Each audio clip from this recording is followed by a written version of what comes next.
د وحی لغوي معنی ذهن ته واچوي. نو ما چې مخکې کوم مثال درکو دا به بیا ستاسو ذهن ته په خپله ولویږي. وحی وایي څه ته؟ الاعلام، خبر، الخفي پټ، السریع په جلتۍ سه. رسول الله متعلق چې کله بیت المقدس نه بعد سوالات په نبی علیه الصلاة والسلام باندې وشو چې که ته رښتیا چېرته معراج ته تللی ته چې په شپه کې ما دومره لوی لوی سفرونه کړي دي، نبی علیه السلام ته څه وایي؟ ته موږ په دې پوهه کړه چې څومره دروازې دي، څومره کړکۍ دي.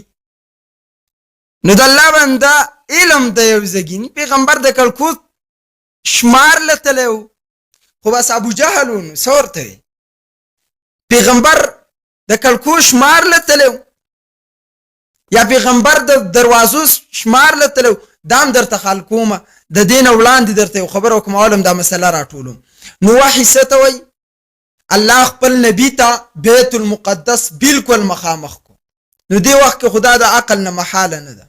څه مطلب دا دی چې موږ یې تاسو نن مثال طور یوټیوب ته ګوګل ته سرچ کوئ او یا چیټ جی پی ټي ته بیت المقدس کې څومره دروازې دي، مړه په یو شیز به هم پوهه کی.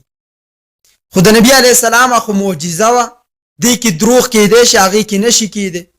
بل دا چې دا عجز کیدی شي انکار وکړي، خو معجزه و نشي. نو دې وخت کې خدا مشکله نه ده. البته هغې وخت متعلق هغوی داسې لوبې شروع کړي. نو الله خپل حبیب ته وحي کا معجزتن ورته بیت المقدس بالکل مخامخ کو او هر کړکۍ، هر دروازه، هر شیز رسول الله صلی الله علیه وسلم تخکاریدو. دې متعلق به ته یو خبره وکم رااله پکې الاعلام الخفي السریع. بعضې خلک داسې بېوقوفه هغې ته زه د عقل بیچاره ویم. بعضې خلک یې بېوقوفه د هغې کار دی چې په چین چنخ کې ګوتې والي. او یوه مسله نه ده، پنځه په دې زګین کې اوس بنیادي ږدمه. زما کار دا د صراط مستقیم بل وایي سته، خو دغې ته وایي چې د دې غلطې معاشرې نه سړی بچ کړي، سیدې لارې ته راولي. هغه خلک به ما اوس هم پېژني او هغه ځای به م ورته رایاد شي. موږ څه خو ډېر موږ لیدل دي مفتیان او ډېر دروغجن. البته د یو متعلق به درته ویم، تیمر کې نکاح وه نو هلته بیانونو له مولیان راوستي. ځکه دا ټیک هم ده چې د نکاح او دا واده چې ده نکاح موږ وایو سنت ده، ولیمه سنت ده. نو چې هلته د مصطفی د سنت متعلق خبرې وشي فکار داسې ده ډنګ ډونګ ونه شي که نه. ډنګ ډونګ څه ډوډۍ هلې ولې حرامه ده. دا د ټولو علما متفقه فتوا ده د دې دور. لہذا چې کوم سړی نه مني هغه ملحد دی. ملحد یوازې کافر ملحد نه وي. په مسلمانانو کې دننه ملحد هغې ته وایي چې ثابت شده شیز نه انکار کوي، دی ملحد دی. نو دا د دې دور د علماء متفقه فتوا ده. بلکې ما ته به څوک داسې په فوق الارض داسې عالم به ته ما ته د ځمکې په مخ باندې ونښې چې د هغه فتوا دا نه وي چې عالم یو خو هغه چې خېټې نه مجبوروي. نو ما یو زګین کې دا ویله، تاسو هم دیني پروګرامونه کوئ نکاحګانو کې، خیر که تاسو پکې حلوا پخوئ موږ یې نه خورو، که تاسو پکې ډوډۍ پخوئ موږ یې نه خورو. به موږ به راځو دیني بیان به کوو، بیا به ځو. یو پکې ځان داسې هوښیار ګاڼه وروسته اواز وکړو لکه تی په نورو خلکو باندې خورې په خپله یې نه خورې، لکه دا د دین حصه ده، لکه دا ده. یا رب دې ذلیله مکه. دوام یې وکړه، ګوره خیره مې نه ده کړې، رب دې ذلیله مکه. ځکه ذلت خو هغه وي چې کافي د انسان دپاره. انسان کله ناکله د بعضې سړی په ځان نه پیږي، د ځان صفت یې شروع کړی نیغ لګیای، اخوا بسې خلک خاندي. ما ته یو کس دا نصیحت کړی وی خبرې چې کې استاد زما کله چې خبرې کې ډېر غټ احتیاط کوه. زه تاسو ته دا وصیت کوم، د استاد خبره بالکل ټیک وه. یو کال بعد به ته په خپل یو کال مخکینو خبرو باندې خفیمانې، او دا داسې ده یو کال مخکینو خبرو کې اکثریت خبرو باندې انسان هغه تخپیمانی ډېر په احتیاط خبرې پکاري. نو بعضې سړی خو نه پوهېږي چې دا خلک په ما پسې خاندي. دا خو پکار ده چې تا مال انعام را کړی چې او مولانا واده له راځي خوراک نه کې دین بیانې د انعام لایق. پاسې هلته اعتراض وکړو. بیا چې ما کوم جواب ورکړی دا ځین خلکو ته پاته ده، خلک چې کوم هلته ناست و هغوی ته پاته ده. بعضې دغه شان ابو جهل هم ځان هوښیار حسابه، عزت چلو وای سمره کړکۍ دي سمره دروازې دي پکې الله خپل حبیب ته مخامخ بالکل ښکارا کړارسه اے محمد ګور ورته حسابوي ورته وای ورته الله ورته بیت المقدس بالکل مخامخ کو دا اصطلاحي معنی څه ده کلام الله تعالی المنزل على نبي من الانبیاء د الله تعالی کلام چې د نبیانو نه په یو نبی باندې نازل شي دی ته وای وحی دلته لفظ نبی ذکر کو وجه حدیث مبارک راځي مشکات کې دی نبی علیہ السلام نے صحابی ته پوښتنه کوي یا رسول الله انبیاء څومره دي نبی علیہ السلام او فرمایل 1,40,000 کم او بیش اختیار د وجه نه دا کم او بیش لفظ منګ استعمالو وجه اختیار د وجه نه ولې استعمالو کچرته منګ وای چې د 1,24,000 نه کم دي نو که 24,000 منګ څوک چې منګ نبی د نبوت نه لري کو او که 1,24,000 نه او منګ وای چې 1,24,000 کم او بیش یا زیاتی دا بیش چې منګ وای زیاتو دی وجه نه وایو چې یو نبی او منګ د نبوت نه لري نه کو یا یو نبی نه او منګ په نبوت کې دنه ور داخل کو دی وجه نه کم او بیش استعمالو بیا رسول الله ورته فرمایل 315 رسولان دي پکې 315 315 رسولان دي او 1,40,000 بیا هر رسول نبی دی البته هر نبی رسول نه دی سمجھ کې آیا نو نبی چې ذکر کې نو رسول پکې په خپل راغی دیو جن تعریف کې سوی کلام الله تعالی المنزل على نبي من الانبیاء چې د الله کلام په کوم نبی نازل شو وحی ورته وي د الله تر طرف نه پیغام نبی ته راتلل د وحی مختلف طریقې دي استادی حضرت 5 طریقې ذکر کړل دي نمبر 1 سلسله الجرس د غنټۍ आवाज دا براتو دا صحابه محسوس کړل دویم جبرائیل علیه الصلاۃ والسلام په خپل اصلي شکل کې راغلی جبر او عزرا جبر میکا اسراف دا عبد توي او ایل د الله نوم دی عبرانی زبان کې لکه فرعون صدر او باچا توي په عبرانی زبان کې او د یوسف علیه السلام د دور د فرعون نامه سوا ولید بن ریان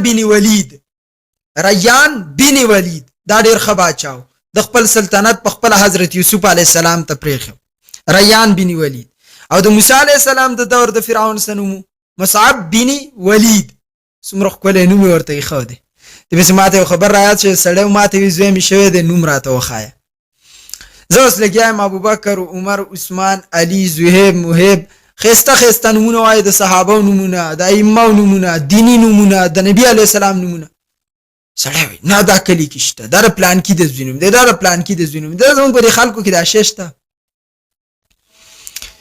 مرد باخله کې اخیره کې الخنزب وای مولانا صاحب دومره خسته دا ته ماته مخ کولی نو وایو هیڅ چانوم نه دی مال پیژنې څوک دی وینا مالدار شیطان نوم دی واغه شیطان د ظالم بچی چې په منځونو کې او د سونو کې وسوسه خلکو ته وراچي دا زمونږ پښتانه دي کله دا زنانه یو خبره کوي تاسو ته کنه چې تاسو چرته واده د کوجدن ده تاسو ورته جوړه رااله وکړه ورته بل ورځ مل 15 ورځې مخکې یو جوړه کړی هغه سوي هغه لګیاشي وای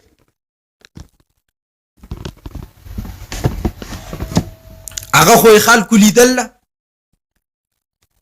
سوي چې تاسو ورته وای 15 ورځې مخکې من له جوړه نه وکړي پلان کې واده کوجدن نو تاسو ته وای خو التخل کو لیدلی و خزو لیدلی و زبل یو جواب ورکو په دې مخې لیدلی و کنه په دې پاستر طرف وسواغوند دای نه لیدلی چې دا موینو نظر ماتي ساجيبه خلک لہذا خبر مې دی پوری ذکر کوله چې د موسی علی السلام د دور فرعون چې وا خبيث ډیر ظالم د یوسف علی السلام د دور فرعون چې وا ډیر خو هغه است یوسف علی السلام ته بچای پری خو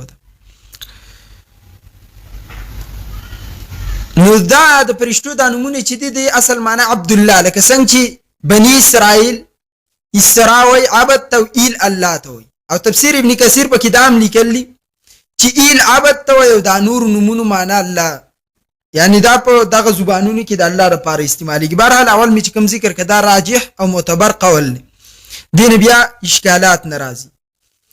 دویمه طریقه به سو جبرائیل علیه السلام په خپل اصلي شکل کې راته. درم جبرائیل علیه السلام به د انسان په شکل کې راته، عموما د حضرت دحیه کلبی رضی الله تعالی عنہ داغه په شکل کې براته. او سلورم بغیر د واسطین د الله تعالی کلام یو نبی اوریدلې، او دا شرف الله موسی ته ورکړل دی، دغه شانتی محمد مصطفی ته ورکړل دی. د موسی علیه السلام ته په کوه تور سینا کې، او نبی علیه السلام معراج ته د پاره بوله. بعضی خلک وی الله پارش دی، وجه وی ک الله پارش نه، نو نبی علیه السلام عرش ته څنګه ته؟ الله صرف فارش نه دی، الله هر زګین کې دی او هر زګین کې عرش هم دی. دا عقیده زوس نه بیان، د ما به پوره یو غنټه بیان موجود دی.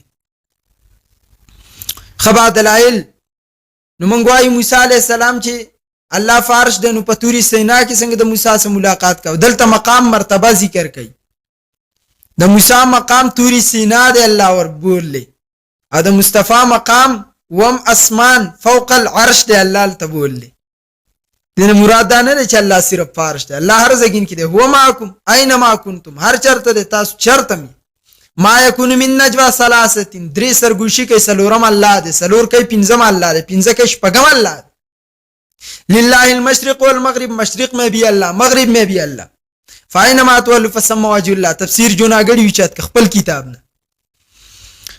نو معراج په موقع باندې نبی علیہ السلام د الله تعالی نه براه راست کلام اوریدل، په مابین کې واسطه نشته. او پنځم نمبر القاء فی القلب، پزله کې خبر اچیل. الله خپل نبی ته پزله کې یو خبر ورواچي، و ما ينطق عن الهوى، زمون پیغمبر یو خبرم د ځان نه کړی، ابد الله په حکم کوله. دی باندې تاسو زما بیانونو ته رجوع وکړئ. دا ټول خبرې مال ته ډیر په دلایل بیان کړل دي، زم دلته ټیم ډیر علی دی وجه تاسو ته زره خپل بیان دعوت درکو. نو دا پنځه طریقې د نزول وحی، مختلف طریقې چې پنځه پکې موږ دلته ذکر کړې. د وحی دوه قسمونه دي. اچھا جی، ابتدا کې مې ته خبره ذکر کړو، تفصیل مې پونه کو. اعلام باندې ما ذکر کاو. اعلام وای خبر ورکول ته زين تراله، لکه مثال په عربی کې اذان تم اعلام وای، وجه دی باندې خبر د مونږ د فار ورکول شي. ما یو فقيه الاثر مفتی صاحب لیدل، فقيه الاثر مفتی صاحب چې ذکر ذکر کم د دین زما مراد ګره مفتی نه، بلکې په عام خلکو کې چې کله دا مفتیان راوچت شي کنه، داتی مراد دین مسلو کې چې بار بار چون چرا چت غوتی وي، شک نه سگ، سگ نه گگ، گگ نه مگ نه خنزیر، او د خنزیر نه مراد وي اجي سه باغ شي چې تی جوړي، هغه خلک میتی مرادي. اته مرګره سنټرل جیل خواته دلته ما د مفتی صاحب نه اوریدلی په دې حدیث کې چې راځي کوم سړی اذان आवाज واوریدو او بیا مسجد ته لاړ نل، د دې سړی مون سکور کې نه کیږي، د ګناګار دی. هغه به دلته زمینی مسأله بیانو چې په هغه دور کې خو اذان په لوډ سپیکر نه، لہذا د دین د لوډ سپیکر اذان مراد نه دی. یاد ساته یاد ته چې دا معنی مراد علی معنی دا د اعلام خبرداري، اعلام خبرداری ته وي. ته خبردارینن که اذان په مسجد کې نم کیږي او ته مسجد ته لانلې ته ګناګاری، وجه موبایل، ساعت، ټیم، غړی دار چا سشته که نشته. دیو جنا عربو فتوا ورکړل، دا عربو فتوا چې کوم سړی د اذان आवाज واوري د مسجد تلانل په د باندې طلاق ده. هغه ځکه نه یاد مولانا بجلیګر رحمت الله علیه فتوا ورکړی و، کوم سړی چې ګیره وخریله بیا شیشه کې وکتل او دایوي چې زه اوس ښایسته ښکارم، مخکې ښایسته نه وم چې کله مې ګیره وه، ښځه پې وایي طلاقه ده. بیا اوس دا بعضې خلک داسې ملانډ استهزا، دا خلک د دین نه وتلي وایي زلزله راله، څه راله؟ زلزله راله. شکر وباسه چې د اور باران د باندې نه کېږي. زمونږ خلکو خو دین د مولا څخه خاص کړل. ما داسې چې مفتیان شي که نه، په خبرو کې به قاضي فاضل د مصر رامنې نه کي، او چې کله د جمعات مسله راشي مونځ له نشي تللی، مسجد ته مونځ له نشي تللی، جمعات کې مونځ نه کوي، اذان اواز واوري جمعات ته مونځ له نه ځي. دغه یو مونځ پاتې دی، هغه هم پرېښود خلکو. هر سړی مفتی و عالم دی صاحب، دا باندې خو ستا دنیا کې نه چلیږي. څه خیال دی طاقت د پسې وروسته نشته، ډېر زیات دا معاشره روانه ده خرابېږي. زلزله خو معمولي شان خبره ده چې د باندې راځي. ته د خپل عمل سوچ وکړه لږ، نن خپل عمل ته سوچ وکړه. ما چې څومره په دې معاشره کې وکاتو، دین د مولا څخه خاص دی، علم د مولا څخه خاص دی. مخکې درس کې ته ما خبره ذکر کړې وه که نه، د علم متعلق دین هم د مولا څخه خاص دی، مسجد هم د مولا څخه خاص دی. ته د دې دور مولا د بجلیګر مولوي صاحب نه تکړه نه دی. ولې نه دی؟ دا خو د الله پیغمبر ویل دي یو به ځي د هغه نه به ښه راځي. خو د بجلیګر د دور په مشرانو کې حیا وه. موږ ویل زموږ د دور په نوجوانانو کې حیا وه، د عالم عزت قدر یې کوه. موږ ویل زموږ د دور په نوجوان کې حیا نشته، په مشر کې به ما داسې مشران ولیده چې زلې راله تور که د مشرۍ. زما په مطلب پوه شوئ؟ ما ته داسې مشران معلوم دي چې مسجد ته د سره مونځ له نه ځي، او چې کله مسله شروع شي، دینی بیان شروع شي، خارخ پرې راشي. یو ځګین کې ما بیان کاوه تدارس العلم، مولیان ته پته ده دا حدیث دی، ساعة من اللیل خیر من احیائها. د دې وروسته ځان له لوی فصل منظر دی. رسول الله فرمایي د شپې لږ شانته درس کول دا د ټولې شپې د نوافل او عباداتو نه بهتر دی. وجه هندوستړی خدای ناراضه، یو سړی ټوله شپه نفل کوي خو هغه ته علم نه د نفلو، د رسول الله په طریقه باندې نه کوي. دې نه چې د شپې لږ شانتې درس وشي، ساعت معمولي شان وخت ته وایي، د ټولې شپې د عبادت نه بهتر دی. ځکه علم چې دی دا د فضیلت مدار دی، عمل د فضیلت مدار نه دی. دې باره کې زما تقریر موجود دی. د رسول الله فضیلت په څه وجه دی؟ پونې یو ګنټه غم دی. تاسو وایئ چې دلته ول نه، دلته دې وجې نه یم چې هره مسله باندې تاسو ته زه وایم چې زه دلایل شروع کړم، نو بیا زما نه ټیم ډېر رالي. ما بیان وکړو ښه پوره مکمل یوې ګنټې نه مې زیات اړولی مړی او قوم یم نه. ما ته پته ده دې قوم مزاج، زه دین نه سپکوم، اړوي چاته نه وی. خپل بچی مولا کې چې ته ووایي وی دلته ولې وی، دلته په یو بنیاد باندې ویم او د ملګرو په اجازت که نو سوشل میډیا له به د اوسه ما وختي لاته ورکړي وي.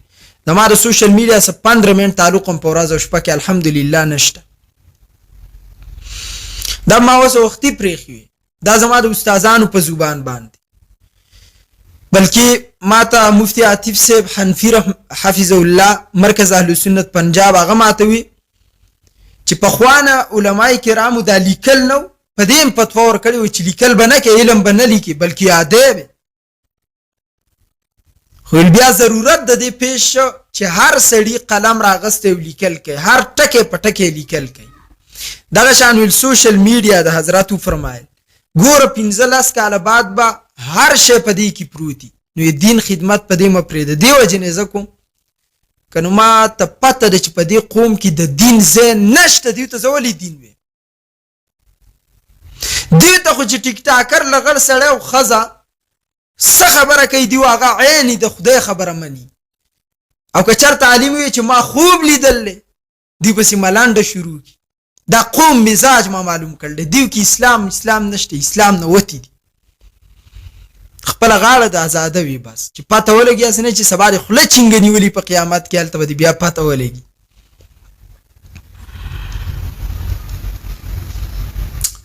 نو ما یوه نیمه ګنټه بیان وکړو،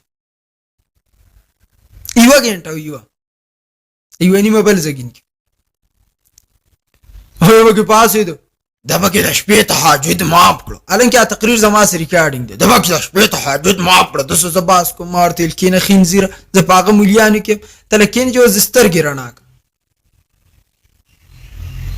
د بګې د شپې تهجد معاف کړو تهجد می کلم معاف کړل الانکه مارتل چې تهجد خپل اجر په خپل ځای لري او کم از کم کور کې د شپې لګ د رسول الله حدیث او قران وای استادو چردلته چرته استادو دا د قوم دی د پیغمبر خبر ورته وکا او پاغي پسې به ملانډه شروع کی دا نه چې د عقل د عقلی دلیل دی عقلی دلایل زما درسونه بیانونه ووري پته ته ولګي کما قلبي وقف دی حسد دی بغض دی کینه ده زما مراد ده چې ته خود زلزلو فکر وړی زما خدای چې د اسمان را باندې الله نه راچي سپوږمۍ او نور را باندې الله نه راچي دا د الله ډیر غټ کرم او احسان دی ځکه دا قوم من تله په تله ټکه پټکه لفظ به لفظ باندې وکوت مونز چې معمولی شانتي وخت غواړي من په سلیری شګینټو کې ماته بوډا او ځوان معلوم دي مونز نه کوي او مرشي غټ مولا را باندې جنازه وکړه غوټ ګیره د وب بخلیش کینه مړه ایمان تیر کا پتا دي څوک جنازه ونه کتاب الله بخ ایمان تیر کا ایمان شرط ما ته یقین دی ما د خلک په دې معاشره کې لیدلی اوله زندگی خو بیخي بی ایمان تیر کړل الله په اخیره وخت کې هغه ته د ایمان توفیق ورکړل او الله ته په اخیره وخت کې راضي شوی دی او د سیمې لیدلی ټول عمر په جمعات کې د اشراق منځ کړل ټول عمر د مازیګر نه ماسپخین نه مازیګر د ماسپخین نه ماخستانه پوری ټیم جمعات کې اړول د منځ د پاره خو په اخیره وخت کې دیای د عالم ګستاخی کړل د جمعات نه الله ایسته دي یای ظلم او زیاته کړ نن سبا خلک د بل نه برید ونیسي او مسلو ته چې وګوري زمون په وړاندې خلکو د خلکو زمکه ونیوي او بیا وای الله پر دې حق نه معاف کوي اتا چې نیول تا تر کم طرف معاف کوي د زرو په ځای 3000 خلک علی او ګیله د بل نه کوي لګیای دا ایمانونه ما په دې معاشره کې د خلکو لیدل عالم له چې څومره الله ته ورکولې شي ورکي او دا مال د ایمان داوی کې د بل نه ګیلې کوي تبلیغی جماعت ته وای زمون کلی کې د تبلیغ ضرورت نشته خلک دسي دي تا ځان سم کړل خپل ځان اول سم کا خپل ایمان دی په مثال د غوښینو دی او د بل د ایمان غم راغستې اول ځان سم تبلیغی جماعت پریدا لکه اوس هغه یو بنيري بیا کړل تبلیغی جماعت والا که زما سره 3 غنټې کې ناستو لاس منټه زبر د دې بزرګي راوخم ته زما سره لاس منټه کې نه زستا بزرګي خم راځه لاس منټه ته زمنګ سکه نه موږ بستا بزرګي وخایو زمنګ لاس منټه ته چیلنج دی ته لاس منټه راوځه شوکانی بوته ستا بزرګي بزوخم ستا بزرګي خدای رباب غانا ستا غنی خوده ستا رباب ستا غانا دغه ستا ایمان دی ا د سپین پټکې چې دیوال عربو کې وسلو عمرو بن لحي بن قمع به ورته وای دا د بنو اسماعیل په د ابراهیم علی السلام نه کوم د پیغمبر اهل عیال را روان دي د پیغمبر علی السلام چې بکراغل دا یو کس د کونډه پیدا کړی و د بربند طواف څنګه شروع کو په خلکو د خلکو د وګونه په دې کونډه باندې احرام پلانیست بیا د بوت په طریقه یعنی ډیر وخت پوری سرفراز خان صدر سے امام اهل سنت لیکلی چې د نبی علی السلام یعنی عربو ته شرک دسي جلد نو وته د نور قومونو پشان کعبه کې بوتان د سینوي خو د شوی بربند طواف دا د په طریقه د خلکو په نظر کې د ځان خيسته کاو ان کې دن غانو خو خلکو په نظر کې ډیر بزرګي ثابت د سیدا د شوکانی بوت بنیر پسیمه چې کم ده د مثالم د قشان دي بظاهر پټکه بظاهر او دن دا به قوم ډیر زړه ته باقي زموږ د قوم وړه باندې کی خبرې دی وړه باندې کی پرې د مړ چې جهنم یان شي حلم تلاتی وتقول هل من مزید قرآن دا وایي چې جهنم به نور شته پرې د چورته پورا شي نو ځان سمول پکار دی عقیده برابرول پکار دی دا مې دې بس وکړم چې اعلام خبر ته وي خوا که تا ته اذان کیږي کنه پتا جمعات ته تلل لازم دي بغیر د دین په دی وخت مطابق زمونږ هم دغه فتوا ده چې مونږ په کور کې وکړو چرته یو مونږ وکړو وبش خو بار بار مسجد ته نتلو په کور کې مونږ کول هغه خزو ته زویم چې د خپل خاوندانو نه تاسو بشتري جدا کړئ چې د چا خاوند جمعات ته مونږ لنځي خوراک ولا په خوای مو توت خوراک مور کوي ولی د خپل حقيقي خدای مني چې ته د مجازي خدای مني